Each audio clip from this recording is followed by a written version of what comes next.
Hi, my name is Tyler Olsson. I'm the University Program Director at Mousebelt, and I am here today with Lazar Kuzmanov and Dr. Scott Gilbert.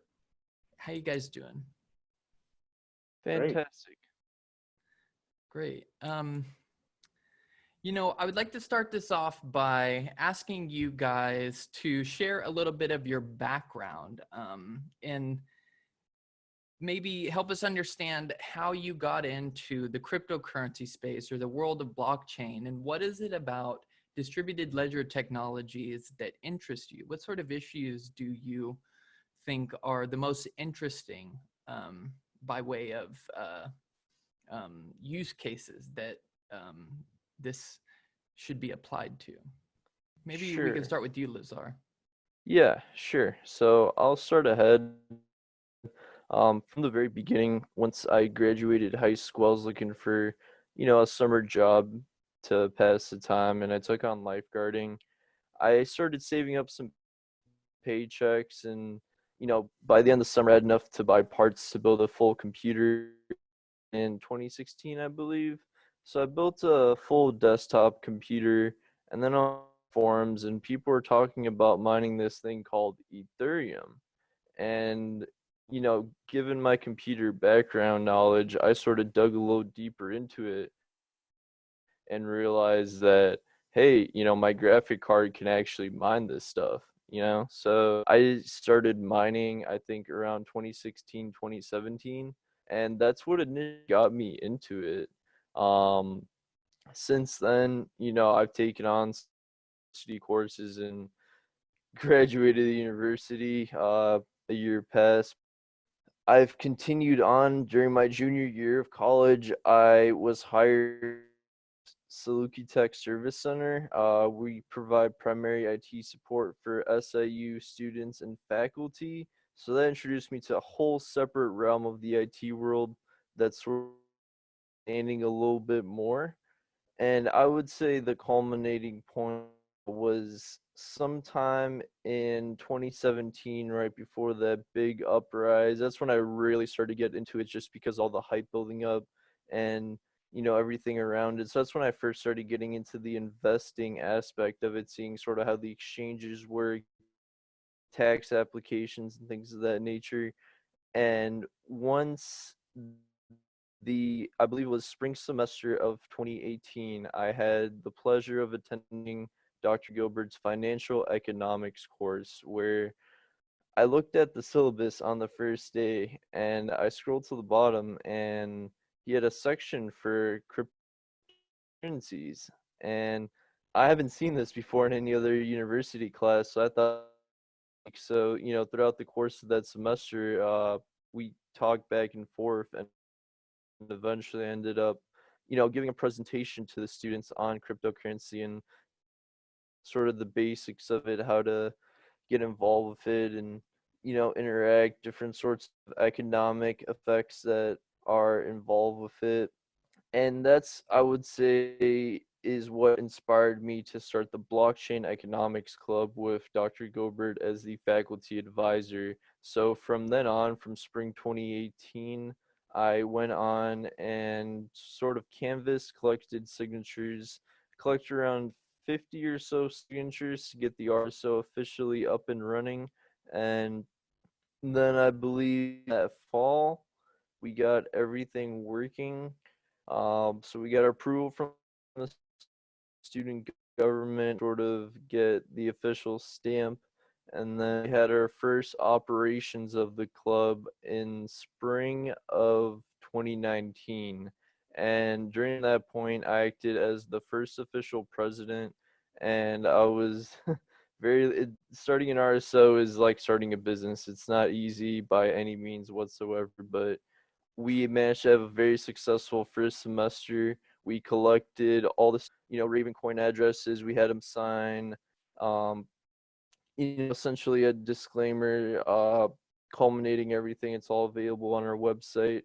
And at the end of the semester, we distributed close to 100,000 Saluki coins, and Some major highlights from that first semester were guest speakers from reputable companies such as MakerDAO and Nexo to speak on decentralized finance, and I gave a majority of the 8 or 9 meetings that semester myself, various cryptocurrency topics.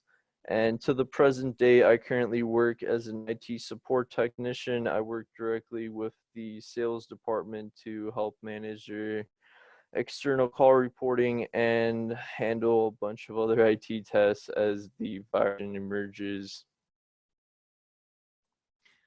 Great, thanks. And you mentioned Saluki Coin, um, which is something that you developed on the Raven Coin protocol, and I would like to come back to that. But I'd like to hear your background, Dr. Gilbert. How did you get wrapped up in all of this? Well, thank you so much for asking. I was a lucky professor here at SIU Carbondale who happened to teach a graduate student. I teach economics, but some of our finance graduate students take our economics courses, and one of them happened to be getting ready to go out into the world of digital currencies, exit the graduate program at the master's level, didn't complete the PhD, and went off to Atlanta, Georgia to pursue his Bitcoin fortunes and similar enterprises. And so as he was out the door, I got to know him a bit better, and he had these Bitcoins. I was certainly very interested. I have some area of research in financial economics, really interested myself, so I bought one. And it was just my first introduction into the whole idea that, well, this stuff was real. There was a rapidly developing market for it. There were graduate students exiting graduate programs just to go off and pursue this as a possibility. So I certainly got my excitement going in around 2013, 14. And after that, I was lucky to meet Lazar and find other students too that, have become, in that few years after I got a Bitcoin, quite interested in this development. So since then, we got this blockchain economics club going. I've been so happy to be part of that. And I realized at the university, our economics department has merged into the business school at our university, where I now get to reach out and chat with some wonderful people at organizations like the Chicago Mercantile Exchange Group, CME Group, wonderful, gigantic, powerful institution in the fine city of Chicago, that, among other things, is exploring, well, I can't quite say the various things that they do and the wonderful conversations I have with them, but gosh, they of course are exploring different technologies, and those indeed can include things like not just cryptocurrencies. You can go to their apps and they'll show you option prices on cryptocurrencies today, but blockchain as a business solution within an organization. I really was fascinated with the work that our business school is doing in outreach and connection with businesses, how important apparently blockchain really is becoming for not just cryptocurrencies and creation of alternative money,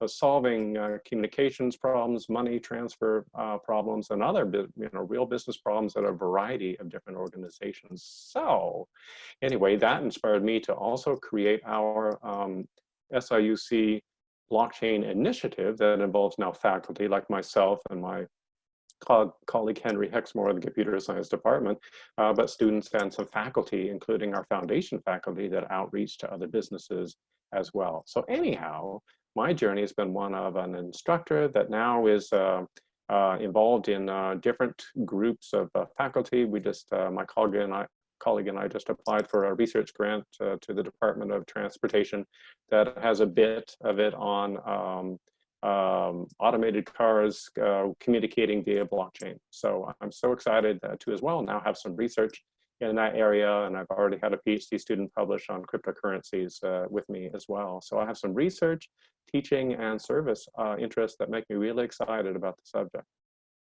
Yeah, and it's great to know that blockchain education is happening outside of the computer science departments. I mean, it may be happening there too, I don't know. But you're a professor of economics. And so that's not usually what you see. Usually the first people to kind of flock to this space are the technically oriented people. I mean, I think that that's been changing after the last a decade or so. So maybe you could tell me a little bit about the nature of the courses that you offer on blockchain and cryptocurrency, and the ways in which they're rooted in economics science. And does that overlap with any sort of political theory as well? What do your classes look like? Wow, that is a super great question. To briefly summarize, at the moment at SIUC, our university, our first fully dedicated blockchain course will be this summer, taught by my colleague Henry Hexmore in the computer science department, and it's just on blockchain, and it's a CS course, and covers various technical aspects of it. So we've had that. I might have been our first faculty at our university to have some part of his syllabus, though, that had blockchain stuff in it when Lazar took my course in financial economics. I thought that might have been a year or two after I just had bought my first Bitcoin, and I must have thought to myself, hey, I'm talking about the CAPM model of stock prices. Why am I not talking about, models of other asset prices, including digital currencies? And I had a PhD student that was at that time writing his PhD dissertation on, modeling risk in digital currencies. So anyway, I had a course that had some of the, digital currency, particularly part of the blockchain curriculum. We do have now a fully dedicated computer science course in that. And our blockchain initiative has now had a couple sessions this spring that have dwelled on the idea of how can we introduce, and should we, and to what extent is it useful to introduce blockchain into other parts of our curricula across campus. In economics, I teach econometrics, which is, we have our software, we go run a regression and stuff like that, where, I think that decentralizing some of that information and the way the data is chained and provided could be intriguing. So I could see some future of a stats or econometrics course have some blockchain component in it. And more generally for me, it's a little beyond your original question by way of a vision for our campus, though we don't have that many blockchain courses at the moment. But I can imagine anytime a student would take a course with databases, SQL, well, if you're learning SQL, and I think many college students simply are not quite at that way, level of information exchange. If they are, though, the idea of other information structures, organizing information, structuring information, I think is super awesome. And many students that are getting through college should probably have an idea of how that shaping can work. And so I'd like to see more of our courses anyway, have more exposure to students to not just the spreadsheet, but SQL and blockchains, even if they're English majors and just need a very brief idea of how information gets organized. And in terms of political science, I have to admit, Tyler, that might be one step beyond. I haven't yet envisioned it. I know it could be important when we have our monetary system built on possibly, in part, something that is decentralized and kind of government neutral, as it were. But I think time will have to tell whether the Fed will, in fact, at some point give us a truly digital currency. Sure. Do you see any certificate program on the horizon, or maybe even a whole new department that emerges where students could major in something like cryptocurrency economics, or blockchain specialization, or something like that? I think that would be awesome. We are now developing and launching a new major, which is econometrics and mathematical economics, which is kind of our math and tech intensive major. And in that one, I think it would be very cool to have in both the mathematical economics and econometrics parts, I can really see what I think is missing in this wing of academia is encouraging students to think about data structuring, getting information to and from the internet, web scraping and things like that are all super cool things that don't really make it into a lot of traditional curricula, I think, in the stats department or economics department. But I think they really should be considered. So yes, I think within one of our majors, I'm excited about this idea, and those in our business school, I think, are quite interested in what we've been doing with this blockchain to put it in. And I think for me, from my perspective, I think a lot of college students, they don't know what a database is yet. and they definitely don't know what a blockchain is. And Lazar has been really inspired to even explain what the heck is a blockchain really about. But what I hope is that, in fact, students kind of across the country, college students, should be exposed to these ideas of information structuring and lots of information, and a bunch of people working on information at the same time. And my perspective is that they're really not, and that it's a great opportunity here to enrich them in these ways, and to hear a variety. When would you use a database to organize your information for a company with CQL calls? When would you use a blockchain? Or is that a combination of those two going to be something that solves problems in the future? So I'm definitely excited about the possibilities. How about you, Lazar? Have you gauged the temperature of the student body? How do they feel about blockchain and cryptocurrency? Is there a sort of thirst there? Are they eager to learn more about this? Sure. So at the moment when and rallying support for the organization and talking to people about it, not many were familiar, and I'm talking about 2018. Obviously people heard about, Bitcoin went to 20,000, but they don't know much about it, so I'm not seeing a huge presence in the Southern Illinois region in regard to blockchain technology, but I trust that will change in the near future. Yeah, and that's, I would presume, one of the things that you're trying to do with your club, right? You're trying to sort of raise awareness around these issues and this technology, and really just the presence of this stuff out there in the world, because, if you're like the rest of us, you think it's an important thing that people should know about. So how are you getting people engaged with your club and getting them familiar with all of this in that way? Absolutely. I'm glad you asked that. So the main idea behind me creating the Saluki Coin was that I wanted to get our members to have this sort of hands-on approach, where we actually give them these physical assets that, represent different sorts of, well, we're eventually going to go into that, but for right now, we're just distributing Saluki Coin from that semester that I was president in 2018.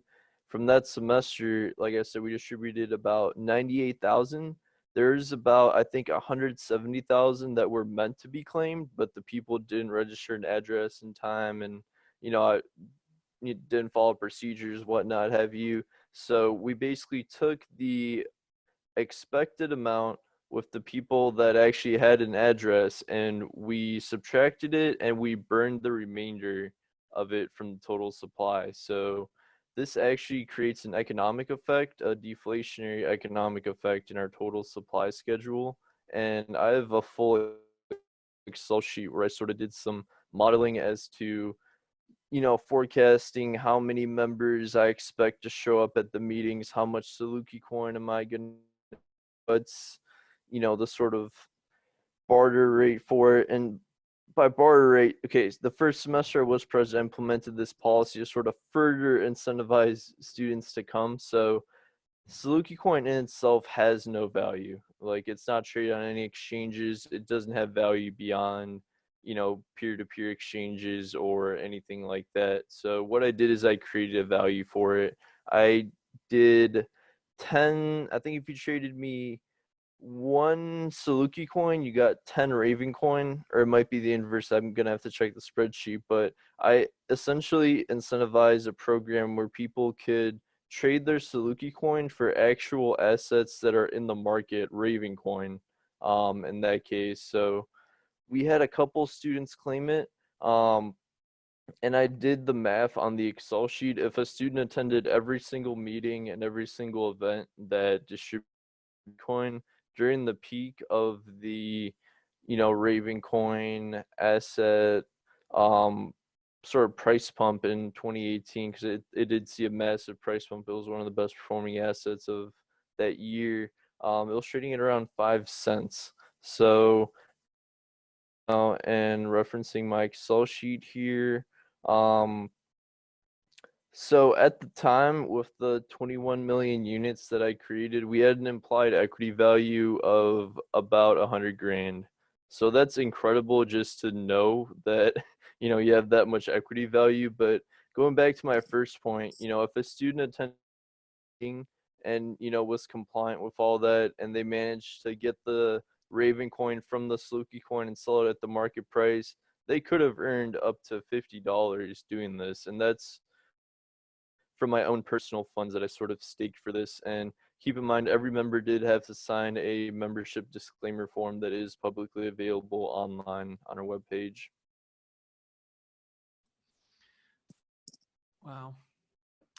Is there any specific reason why you chose the Raven coin protocol?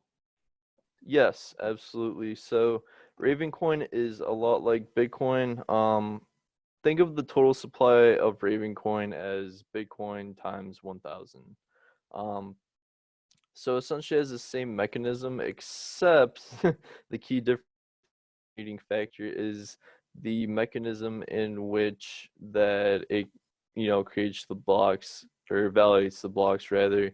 So I believe it uses a process called, and let me make sure I got this right here.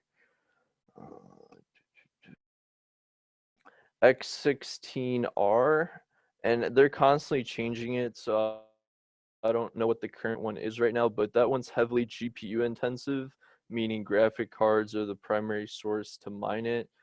Sort of hashing out that ASIC argument where a bunch of ASICs could sort of take control of a network and take it over. That's not the case for Ravencoin. Ravencoin is currently in top 10 in terms of network hash rate. So the network is very secure. One of the choices for which I made it. Two, the creation of assets and potential digital securities on the network, they facilitate that through constant updates. All there's CEOs, no owners or anything. And I sort of wanted to use some that was decentralized in that manner, similar to Bitcoin. There are a couple key contributors and donators that constantly help out and devs too that work on the back end and the code base. But for the most part, I'd say Ravencoin is one of the more decentralized out there. And that's one of the main reasons I sort of decided to purpose. And we do have a lot of interesting proposals coming up for it, because you can actually branch off the main Ravencoin asset into these sub assets. So one of the ideas I had was Ravencoin slash cash. So we had the idea of a swag shop where people can buy, keychains, little bookmarks or, things like that. With the Saluki Coin Cash, and that would be an reissuable supply, so we control the supply, able to apply metadata if need, and we're planning on having this to have no potential future exchange value outside the RSO, so we want to keep this internal. Another sub asset that we could create in the Ravencoin system is a member asset. And now this would be unique because we could apply metadata to it. Not a lot of blockchains have the capability to add metadata. I think the specific terminology is IPFS. So the IPFS metadata can be applied to these sub assets. And I was considering distributing one token per individual member once they join the RSO and sign off on the required documents. It's easy to track both current and former members through the blockchain metadata itself.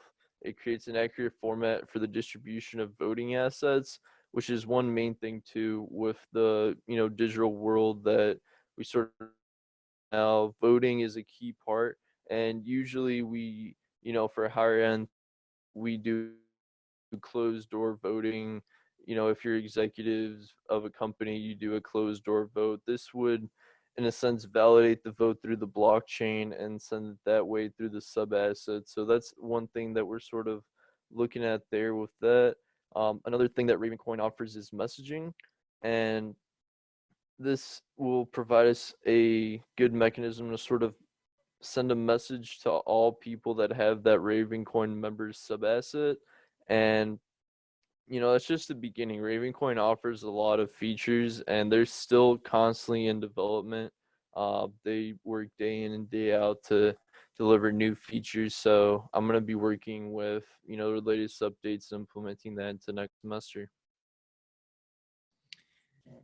Yeah, it just makes me think of how all of this could be used in the future for educating people on even basic, supply and demand principles, or sort of if we could figure out ways to sort of merge applications or sort of baby ecosystems that you created on the Ravencoin protocol with gaming, right? And then actually getting like middle school, high school students to kind of submerge themselves in these worlds, and then to sort of match it up one-to-one with all of these different topic points that we might feel that they should be learning about as they sort of come to maturation in the world and learn how to be a consumer and a sort of business person. And so on that note, maybe I can turn a similar question around to the both of you, because I know that we're running out of time here. How do you see all of this moving forward? How do you think we might reimagine the future of blockchain and cryptocurrencies and just the larger tech world after 2020? Sure. Dr. Gilbert, would you like to speak on that first? Oh, well, just for me, what I've enjoyed is now learning more from some of our partners at SIUC in the business world, and of course, certainly chatting with Lazar and his experiences, and just seeing how blockchain is being used to solve more problems. What I'm also excited about, and we've chatted a little bit in our blockchain initiative, is the blockchain technology or concept is one concept that, and I sort of see the industry is saying it's really cool and it does these things and it has these certain advantages, but it also has these disadvantages. And so I'm fascinated by the process by which blockchain seems to be mutating pretty wildly. Mutating could be a scary word in the middle of our COVID times, but mutation is terrific and wonderful for technology, which I know Mousebelt is well aware of, because it's a great source of innovation in this whole space, and that's absolutely exciting. So that's one thing I see is I suspect that what we're calling blockchain now will be wedded and merged with others, information exchange and organization and validation protocols and technologies, so that several years from now we may have a version of blockchain that is way more useful for solving certain business problems than perhaps the original concept of it. Partly privatized, partly private and central, partly public, and I'll be excited anyway for me to see how more business problems do get solved with probably a version maybe of what we think of as blockchain today, but which gets hammered out with some more practical features. Awesome. And I'd like to say a few words too. So just to echo back on my initial thoughts, I really want students to get that hands-on engagement with crypto assets, and I feel like I've done an okay job with, getting the the Saluki Coin infrastructure set up on Ravencoin and sort of giving our members that hands-on sort of. Then you get the asset and picture yourself as a student. You get it, and then you're thinking, okay, I have it now. What do I do with it? And then they sort of go on their own process there to sort of discover the possibilities that crypto assets could have in terms of usability. Huge thing I wanted to echo, as well as accessibility to information on crypto assets to students of any knowledge level. So I want to like what you guys are doing on the university level. It's very professional, and I really am happy to be a partner with you guys, and I'm looking forward to further increasing that accessibility to any student. I emphasize this a lot in my meetings. It doesn't matter to me what your knowledge level is on Bitcoin, whether you haven't heard anything of it, whether you've been trading for 5 years. I just want you to get more in touch with, latest trends out there and sort of what this technology actually is, because it does have the power to shape the future. And that brings me sort of to my last point here. And ideally, I'd like to see sort of a paradigm shift toward crypto assets, both for the moving forward into 2021 and beyond, because I see our current financial system, it's on its last strings at the moment, in my opinion. And I think crypto assets are a good natural deflationary solution to this. Obviously, there needs to be a little bit more liquidity and develop market structures for it to be a truly viable solution to the current fiat exchange setup that we have. Although that is how I'm reimagining 2020, with a movement toward digital asset wealth. Yeah, and I definitely agree with you that it's worth people's time to at least try to start understanding the implications of all of this, because it's very unlikely that with as much money as there is in the space and as many technical and extremely smart people that are in on the gig, it's very unlikely that it's not important. So I think it was a great point as well about not expecting people to have any particular knowledge base and being really welcome and open to them. I think the whole derision of like noobs is kind of self-defeating in the crypto space, and I also really liked the idea that if the best way to learn about these assets is to actually use them. And so I'm excited to think of more ways. Like, we want to put any educational certificates that, or if any of the students finish our online education classes, put the certificate out on a blockchain so that they have to go look at it and see what that looks like, so that they're actually engaging with blockchains. So I think the Saluki Coin was a great idea. I hope that we can create a workshop to teach more students how to engage with digital assets, and it's a great teaching tool, I think. Yeah. Well, Lazar, Dr. Gilbert, thank you very much for taking some time to join us today and to share some of your thoughts and to tell us a little bit about the state of blockchain and crypto education at Southern Illinois University Carbondale. Until next time, got any last words? Well, thanks so much, Tyler and Ashley. It was an honor and a real pleasure to be here with Mousebelt today. My pleasure, Tyler and Ashley. Thank you for having me. Yeah, thank you so much, guys. Thank you. Coming up next,